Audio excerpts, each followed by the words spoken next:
Hei! Mä olen Vili Keinänen ja mä kerron nyt Abitista. Ensiksi kerron Abitista vähän yleisesti. Sitten mä paneudun opiskelijalle käytettävissä oleviin työkaluihin Abitissa. Ja lopuksi mä esittelen sitten mahdollisuuksia, joita Abitti tarjoaa opettajille. Tässä tarkastelussa mä keskityn erityisesti Abitin käyttöön matematiikan ja tietotekniikan opetus- ja opiskeluvälineenä. Vaikkakin suurimman osan, mitä mä tässä videossa sanon, voi soveltaa myös muihin oppiaineisiin. Sitten, mikä on Abitti?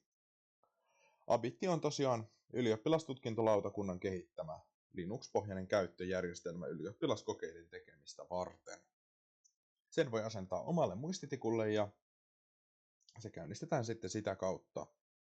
Abittia käyttäen voi kuka tahansa opettaja luoda, pitää ja arvostella kokeita. Abitin etu on myös, että se on tämmöinen niin sanottu suljettu ympäristö. Eli Abitissa käynnistetyllä tietokoneella ei voi tehdä mitään muuta kuin Abitin sisäisiä toimintoja. Ja Abitin päätehtävä on tietysti toimia alustana ylioppilas- eli YO-kokeille. Ja Abitti onkin tosiaan ylioppilastutkintolautakunnan virallinen ohjelmisto YO-kokeiden suorittamiseen.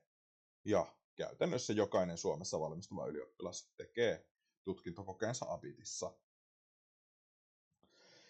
Verkosta tosiaan löytyy kattavat koeohjeet sähköisiä ylioppilaskokeita varten, mutta joka koulun omat vähän tarkemmat ohjeet sitten eroaa toisistaan.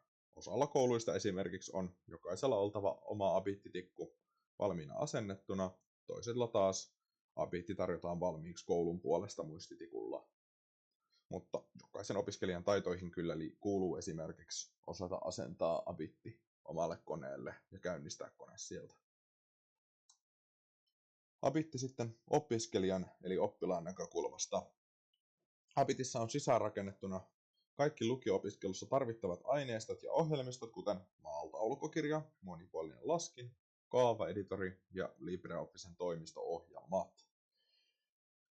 Ja erityisesti luonnontieteitä varten Abitista löytyy paljon kaikki hyödylliset ohjelmistot ja taulukot ja aineistot.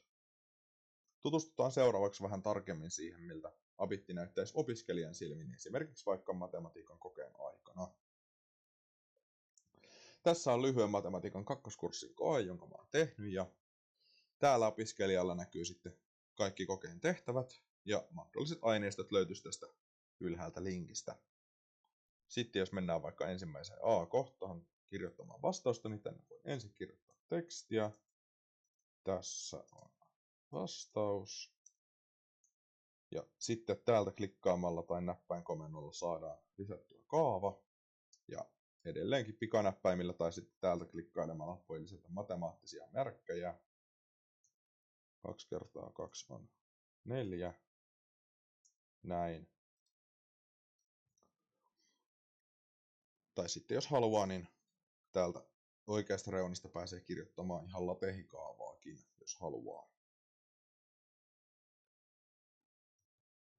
Sitten kaavaeditorin lisäksi Abitista löytyy myös Abitin oma funktio laskin nimeltänsä Abicus sekä myös yksinkertainen Python ohjelmointiympäristö. Ja näistä molemmista ja melkein kaikista Abitin ohjelmistoista löytyy kyllä verkkoversiot myös ihan hakukoneella etsimällä. Sitten Abitti työkaluna opettajalle. Koska jokainen lukio-opiskelija joutuu käyttämään Abittia ylioppilaskokeissa, on sen käyttöä tärkeää harjoitella lukioaikana toistuvasti. Ja erityisesti matemaattisen tekstin tuottaminen tietokoneella, eli kaavaeditorin käytön harjoittelu, on semmoinen taito, jonka harjoittelu kannattaa aloittaa mielellään ihan heti ensimmäisellä lukiokurssilla. Ja katsotaan seuraavaksi, miten Abittia voi kuka tahansa opettaja hyödyntää kokeiden pitämisessä lukion kursseilla. Täällä ollaan Abitin omalla verkkosivulla, jonne voi tehdä tunnukset sähköpostilla ilmaiseksi. Ja täällä näkyy kaikki sitten itse tehdyt kokeet. Esimerkiksi tämä mun matematiikan koe näkyy tässä. Tästä taas sitten päästään luomaan uusi koe. Päästään tämmöiseen tyhjempään ympäristöön, mistä voi luoda kokeille ensin osia tai tehtäviä ja tehtävän annot ja vastaavat. Ja kaikki nämä samat pystyy tekemään sitten myös verkkosivukoodia käyttämällä, jos siitä enemmän tykkää. Liitetiedostoja taas voi lisätä täällä. Esimerkiksi vaikka taulukoita taulukkolaskentaa varten, tai sitten vaikkapa äidinkielen kokeeseen aineistoksi tekstejä tai videoita tai kuvia. Täältä taas sitten voi myös siirtää muista omista kokeista tehtäviä, jos haluaa käyttää samoja tehtäviä. Ja purkukoodi on tehtävien ja vastausten salausta varten. Eli kokeiden luomiseen, pitämiseen ja arviointiin Abitti on erittäin hyödyllinen työkalu. Ja vielä yhteenvetona, Abitti on ensisijaisesti ylioppilaskokeita varten luotu järjestelmä, mutta se on erittäin hyödyllinen myös muiden sähköisten kokeiden pitämisessä, ja sen käyttöä on tärkeää harjoitella. Kiitos, että katsoitte videon Abitista.